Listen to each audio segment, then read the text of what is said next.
জানো তো, আমাদের প্রত্যেকটা মানুষের স্কিন টোন যেমন আলাদা, তেমনি প্রত্যেকটা মানুষের ত্বক কিন্তু ডিফারেন্ট ডিফারেন্ট। এটা যেমন সত্যি, তেমনি এটাও কিন্তু আমাদের বেশ ভালোই লাগে শুনতে যদি কেউ আমাদের স্কিনের একটু প্রশংসা করে। যেমন ধরো, তোমার স্কিনটা কত সুন্দর, উজ্জ্বল, এটার পেছনে রহস্য কী, এই কোশ্চেনগুলো কিন্তু শুনতে বেশ ভালোই লাগে।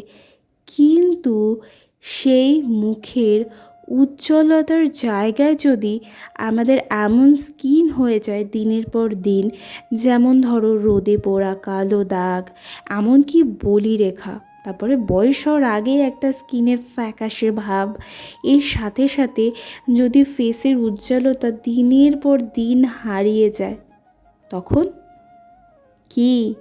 কথাটা শুনে একটু দুশ্চিন্তায় পড়ে গেলে, তাই না? তো আমি বলবো, একেবারেই চিন্তা করার কোনো কারণ নেই।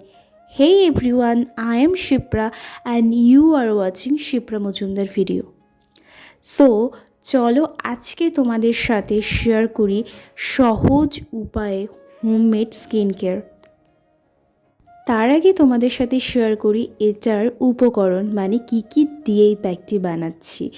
আজকের প্যাকটি বানাতে আমাদের লাগছে টক দই, এর সাথে লাগছে লেবুর রস, এমনকি চালের গুঁড়ো আর অল্প পরিমাণের মধু।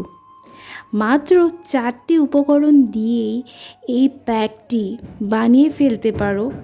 আর এটা কিন্তু বেশ ভালো, আর কিন্তু ম্যাজিক পাওয়ার বা ম্যাজিক প্যাকও কিন্তু তোমরা এটা বলতে পারো, একদম ফেসে ম্যাজিকের মতো কাজ করবে। এবার চলো তোমাদের সাথে শেয়ার করি এই প্যাকটি কিভাবে তৈরি করবে। প্রথমে আমি একটা পাত্র নিয়ে নিয়েছি, তাতে আমি 2 চামচের মতো দই অ্যাড করেছি। এরপরে আমি তার মধ্যে অ্যাড করেছি 1 চামচ, আর তার হাফ মানে 1.5 চা চামচের মতো চালের গুঁড়ো। এরপরে একটা পাতিলেবুর অর্ধেকটা কেটে তার রসটা নিয়ে আমি অ্যাড করেছি। এরপরে আমি এই প্যাকটিতে অ্যাড করেছি পরিমাণ মতো মধু।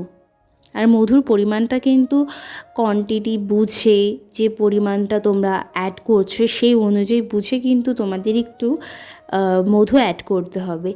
এরপরে প্রত্যেকটা উপকরণ ভালোভাবে মিশিয়ে নিলাম। আর সবথেকে গুরুত্বপূর্ণ একটা কথা তোমাদের সাথে না শেয়ার করলেই নয়, যে কোনো হোম রেমিডিয়ান বা ফেস প্যাক কিন্তু ভালো করে ফেসটা ক্লিন করে তারপরে কিন্তু অ্যাপ্লাই করা উচিত। তাতে কি হয়, ফেসে যে ফেস প্যাক বলো বা যে কোনো হোম রেমিডিয়ান বলো, সেটার এফেক্টটা ভালোভাবে ফেসের মধ্যে হয়। সো আমি ফেস প্যাকটা ব্যবহার করার আগে আমি কিন্তু ফেসটা ভালো করে ফেস ওয়াশ করে নিয়েছি, মানে ফেসটাকে ভালো করে ক্লিন করে নিয়েছি। তোমরা চাইলে কিন্তু টোনার বা ডিপ ক্লিনজার বা যে কোনো ফেস ওয়াশ দিয়ে কিন্তু ফেসটা ভালো করে ক্লিন করে নিতে পারো। তো আমি ফেসটা ক্লিন করার পরে আমি কিন্তু একটু ড্রাই হওয়ার পরে তারপরে ফেস প্যাকটা অ্যাপ্লাই করেছি। আফটার দেন প্রায় ফেস প্যাকটা অ্যাপ্লাই করার পরে প্রায় 15 থেকে 20 মিনিট আমি কিন্তু প্যাকটি লাগিয়ে ওয়েট করে নিচ্ছি।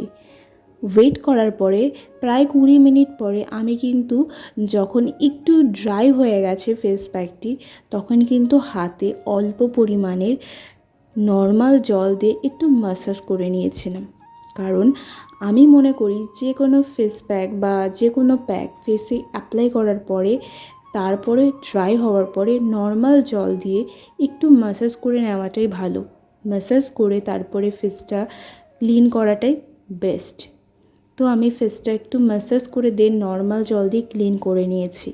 তোমরা চাইলে কিন্তু ঠান্ডা জলও ব্যবহার করতে পারো, মানে ফ্রিজের জলও ব্যবহার করতে পারো। নর্মাল জল দিয়ে ফেসটা ক্লিন করার পরে আমি অ্যাপ্লাই করেছি ময়শ্চারাইজার। তোমরা চাইলে কিন্তু যে কোনো ব্র্যান্ডের ময়শ্চারাইজার ফেসের স্কিন টাইপ অনুযায়ী যে কোনো ময়শ্চারাইজার অ্যাপ্লাই করতে পারো। সো দেখতেই পাচ্ছ আমার ফেসে অলরেডি একটা ন্যাচারাল গ্লো কাজ করছে। সো তোমরা চাইলে উইকে এটা কিন্তু 2 থেকে 3 দিন কিংবা 4 দিন ইজিলি ব্যবহার করতে পারো। সেটা তোমাদের সময় বুঝে তোমরা ব্যবহার করতে পারো। আর হ্যাঁ, এটা কিন্তু রাতে ব্যবহার করতেও পারো কিন্তু easily as a night face pack. আর হ্যাঁ, ফেসে যে কোনো জায়গায় বেরোনোর আগে সানস্ক্রিন কিন্তু ব্যবহার করা মাস্ট। এটা কিন্তু আমরা অনেকেই ভুল করি, আর এটা কিন্তু ভুলের ফলে আমাদের স্কিনে কিন্তু অনেক প্রবলেম ফেস করতে হয়, বা আমাদের স্কিনে কিন্তু অনেক রকম সাইড এফেক্ট হয়। সো বাই এভরিওয়ান, দেখা হচ্ছে নেক্সট ভিডিওতে। So by.